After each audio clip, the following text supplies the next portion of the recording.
we talked about wellness, and I'm really curious about like the subject of self-care. So particularly with like introducing that into, I don't know if you use the word curriculum, that's a school kind of term, but with young doctors, and just the importance of them looking after themselves. So what's your take on self-care? Well, from your perspective, because you did say that you had a crisis at some point. So I imagine that at some point you needed to look at, how do I redistribute what it is that I'm currently juggling? Yeah. Yeah.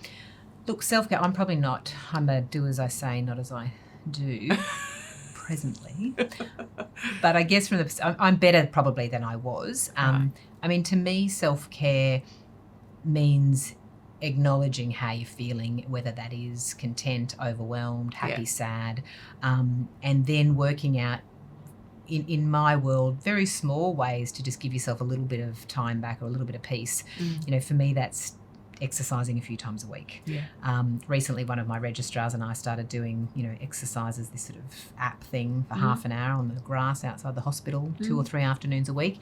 And I would therefore stop working at 5:30, 6 o'clock, rather than work until the hilt of when I needed to leave the hospital. I'd go out into the sunshine, achieve physical well-being and a bit of a break. And so I think for me, it's just acknowledging what you need and just doing small things to give yourself a bit of time. Mindfulness, I think, is excellent.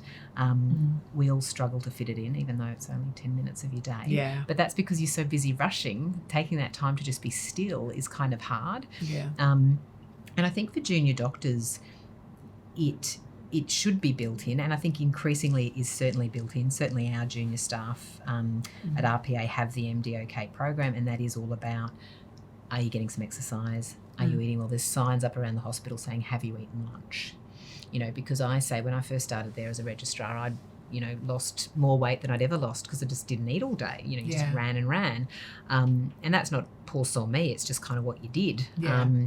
So I think for juniors, the concept of self-care is slowly being introduced and should be consistently part of their training.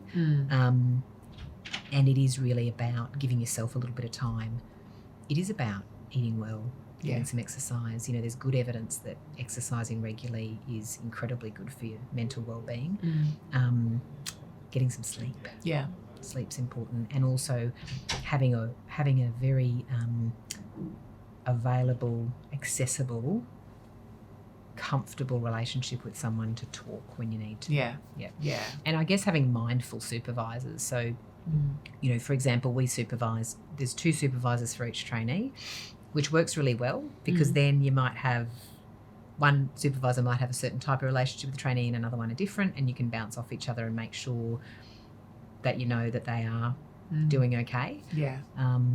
So I think it is important that it gets built in, as you suggest. And to me, it's really about doing things that physically and mentally make you feel a bit happy. And really the word self-care implies that really caring about me. Correct. And I think in medicine, and certainly lots of people in medicine have similar types of personalities, it is, you do gain a lot of your self-worth and self-construct from giving, doing, helping, making people better. That's what we love to do. Yes. It gives us our whole sense of self. A great example of how that can fall apart is when I had my first child. So, working as a medic, knew nothing else, had my first baby, I read the book, did all the stuff, didn't go to plan, didn't sleep, didn't breastfeed properly, disaster. I'd done the study, I'd prepped. And so that's that whole loss of control thing. Yeah. And then I think, in retrospect, I probably had postnatal depression, but I'd as you would know, you're too engulfed in sleep deprivation and nappies and doubting yourself to even realise. And then as I sort of emerged from that, I was like, I just think I've just lost my whole sense of self, because I'm not there doing that stuff I love doing. Yeah. And people aren't going, oh, thanks for doing that, Kaitlyn. Yeah. And I've lost that, this baby just screams at me. Come on. And I had lost that sense of me, because that is what I gathered my entire sort of, well, not entire, obviously you've got your family and your relationships as well, but you spend a lot of time at work. Yes. And a lot of my self worth was related to giving and doing and hopefully making people happy. Yeah. Or better, you know, or something. So I think for medics, that can drive a lack of ability to recognise that you've got to do that for yourself as well.